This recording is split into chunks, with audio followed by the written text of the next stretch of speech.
এবার মহাকাশে শোনা গেল ফেরেশতাগণের জিকিরের শব্দ। সম্প্রতি নাসা নিজের অজান্তেই আবিষ্কার করে ফেলল আসমানে থাকা ফেরেশতাগণের জিকিরের ধ্বনি, যেই জিকিরের কথা মহানবী সাল্লাল্লাহু আলাইহি ওয়াসাল্লাম 1400 বছর আগেই তার উম্মতদেরকে জানিয়ে গেছেন। সেই জিকিরের ধ্বনি যেন এবার প্রকাশ পেল সুদূর মহাকাশে, যা দেখে বিধর্মী বৈজ্ঞানিক এবং গবেষকরাও রীতিমতো চিন্তিত। সেই শব্দের উৎপত্তি স্থল এখন পর্যন্ত তারা নিশ্চিত হয়ে বলতে পারছে না, তবে এই শব্দগুলোই মিলে যাচ্ছে 1400 বছর আগে বলে যাওয়া প্রিয় নবী সাল্লাল্লাহু আলাইহি ওয়াসাল্লামের বাণীর সাথে।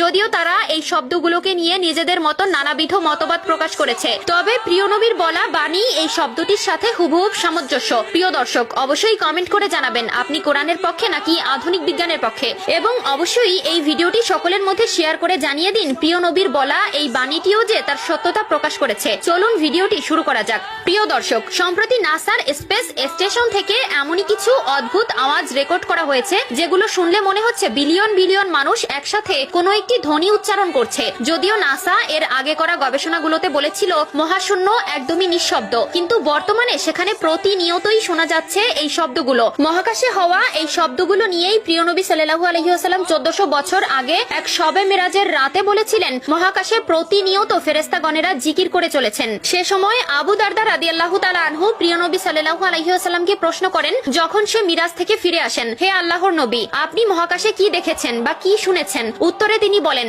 আমি যা দেখেছি তা তোমরা দেখো না, আমি যা শুনেছি তা তোমরা শোনো না। আসমান কেঁপে ওঠে, আর তা কেঁপে ওঠারই যোগ্য। আসমানে 4 আঙ্গুল পরিমাণ জায়গাও নেই যেখানে কোনো ফেরেশতা আল্লাহর জন্য সিজদা বা রুকু অবস্থায় নেই। আল্লাহর শপথ, যদি তোমরা জানো আমি যা জানি, তবে তোমরা অল্পই হাসবে এবং অধিক কাঁদবে। তোমরা বিছানায় স্ত্রীর সাথে উপভোগ করতে সক্ষম হবে না এবং আল্লাহর কাছে দোয়া করতে ময়দানে বের হয়ে যেতে। সুনানে তিরমিজি হাদিস নম্বর 2312, মুসনাদে আহমদ হাদিস নম্বর 2665। রাসূলুল্লাহ সাল্লাল্লাহু আলাইহি ওয়াসাল্লাম এই হাদিসটিতে প্রচন্ড ঝাঁকুনির মতো শব্দ হচ্ছে বলেন। আগে ধারণা করা হতো মহাকাশ যেহেতু একটি বায়ুশূন্য স্থান, সেখানে শব্দ হওয়া কখনোই সম্ভব নয়, কিন্তু মহাকাশ গবেষণা কেন্দ্র নাসার একটি গবেষণায় বর্তমান সময়ে এটি প্রমাণিত হলো যে মহাকাশে শব্দ হচ্ছে। সংস্থাটি hour universe is not silent অথবা লিসেন টু দ্য ইউনিভার্স এর প্রতিবেদনে দেখা হয়েছে কিভাবে মহাকাশে শব্দ হয়। তো চলুন এবার শুনে নেই সেই শব্দের একাংশ।